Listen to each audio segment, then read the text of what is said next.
को नमस्कार। आप लोग जिस ऐतिहासिक जगह को देखने आए हो बाबू, ये जगह का नाम बोला जाता है सोन भंडार। नोटिस बोर्ड पर पढ़ा है ना, सोन भंडार लिखा हुआ है। लेकिन टूरिस्ट लोग जब घूमने के लिए आते हैं तो कहते हैं कि सोना का भंडार है। तो सोन का शुद्ध हिंदी होता है बाबू सुरंग, टर्नल, गुफा। तो ये दरवाजा का निशान दिखाई दे रहा है आप लोगों को। तो इसी दरवाजे के पीछे 3 माइल की लंबी गुफा है जहां से आपका गर्म पानी कुंड का झरना बह रहा। उसी की जस्ट बगल से 565 सीढ़ी चढ़कर जब ऊपर जाएंगे तो एक व्यवहार गिरी पर्वत है।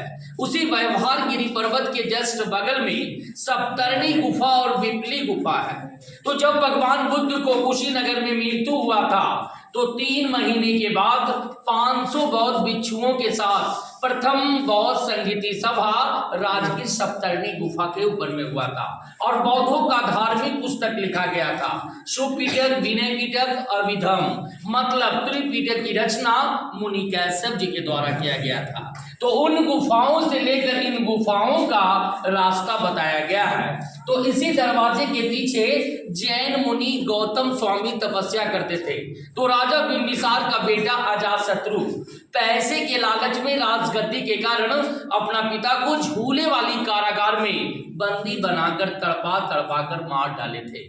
उनकी धर्मपत्नी रानी कौशल्या ने गुस्से में आकर सारी धन संपत्ति इसी गुफा के प्रांगण में जैन मुनि गौतम स्वामी को दान देने के लिए आए थे। लेकिन वो तो साधना कर रहे थे, उनको धन का जरूरत नहीं था। वो अपने तपस्या के बल पे पत्थरों की चट्टानों से दरवाजा को ब्लॉक कर दिया गया। तो जब अंग्रेज का शासन आया बाबू खजाना जानकर, तो सामने वाली जंगला से तोप लगाकर तोड़ने का कोशिश किया, लेकिन टूटा ने दीवार पर काला दाग होकर रह गया।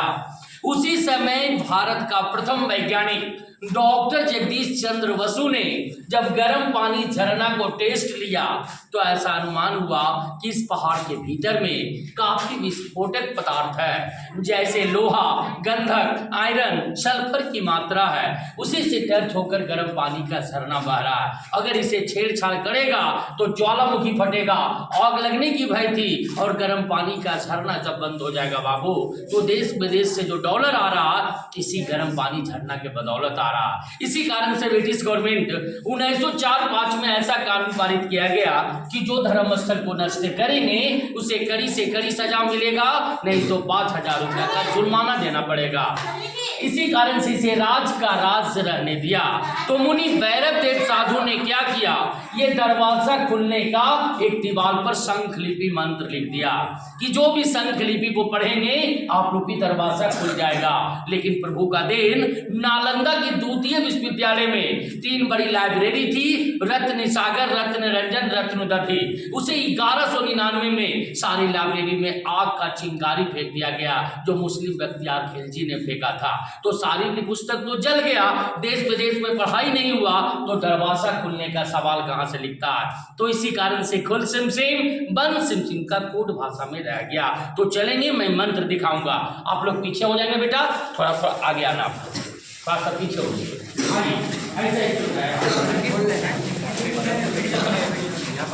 आ जाओ, थोड़ा सा इधर आ जाओ और इधर आ जाओ, लड़के लोग को भी देखो।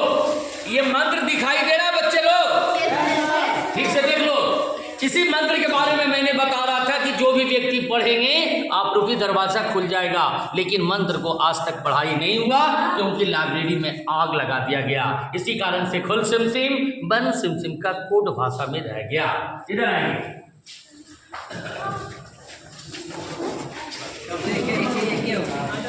ये जो प्रतिमा देख रहा है बाबू, जब जैन धर्म का साधना गिरी हुआ तो दीवार काटकर 24वें तीर्थंकर भगवान महावीर स्वामी का प्रतिमा बनाया गया। माथे का सीन, बॉडी का सीन, पैर, धर्मचक्र और शेर का निशान। नीचे 1.5 फीट गड्ढे से 23वें तीर्थंकर पारसनाथ और नेमीनाथ का प्रतिमा मिला। लेकिन काफी कीमती पत्थर था। जब से मूर्ति चोरी होना प्रारंभ होने लगा, इसे निकालकर नालंदा म्यूजियम में रखा गया। तो बगल वाली गुफा में चलेंगे जहां पर आपका प्रतिमा बना हुआ है। आराम से बाबू, बच्चे लोग शांति से लाइन बनाकर आराम से खड़े हो रहे।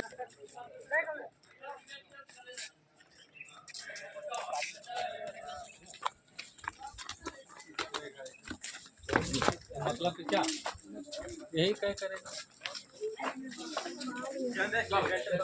हटो हटो हटो, जाओ जाओ अंदर थोड़ा सा इधर आ जाओ बेटा तुम लोग। जाओ रे, जाओ अंदर जाओ। आइए आइए, वापस में बात नहीं करेंगे। तो राजा बिंबिसार का बेटा अजातशत्रु राज किया। अजातशत्रु का बेटा उद्यान, यहाँ से राजधानी उठाकर पाटलिपुत्र में बसा दिया गया। तो कालांतर में जगह खाली पड़ गया, यानी आफ्टर क्राइस्ट 1700 साल पूर्व मुनि भैरव देव साधु ने पहाड़ काटकर 2 गुफाओं का निर्माण किया, एक पश्चिमी गुफा और ये पूर्वी गुफा। दोनों गुफाओं के आगे लेफ्ट राइट साइड पिलर, छज्जेदार मंडप, जो सभा मीटिंग होता था, लेकिन 1934 की बिहार भूकंप में टूट गया। तो ये जो गुफा देख रहे हैं बाबू, ये जंगल झाड़ी माटी में ढका हुआ था। तो नालंदा में 2 चाइनीज विद्यार्थी थे, फायान ह्वेनसन। ह्वेनसन साहब जब भारत भ्रमण करने लगे, उनकी डायरी की रिपोर्ट पर इसकी खुदाई 1905 में किया गया। तो ये डबल गुफा मिला, एक पत्थर का और एक ईंटे का ऊपर में बना हुआ था, दोनों ढका हुआ था। लेकिन ये भी 1934 की बिहार भूकंप में टूट गया। जब इसकी पत्थर बाहर किया गया तो ऊपर से एक गरुड़ भगवान विष्णु का भी प्रतिमा मिला, वो काफी कीमती था। उसे निकालकर दिल्ली म्यूजियम की संग्रहालय में रखा गया। ये दीवार पर जो तीर्थंकरों का प्रतिमा देख रहे बच्चे लोग, तो जैन धर्म गुप्ता काल पीरियड में एक धर्म से 2 धर्मों को मानते थे, दिगंबर और श्वेतांबर। जैसे में 24वें तीर्थंकर भगवान महावीर स्वामी, जो कल्प वृक्ष के पास तपस्या किए थे। इधर जो प्रतिमा देख रहे हैं बच्चे लोग, 23वें तीर्थंकर भगवान पारसनाथ, दूसरी तीर्थंकर अजीतनाथ, छठे तीर्थंकर पद्म प्रभु, नेमिनाथ और महावीर स्वामी का प्रतिमा मिला। सारे प्रतिमाओं को बख्तियार खिलजी ने नष्ट कर दिया।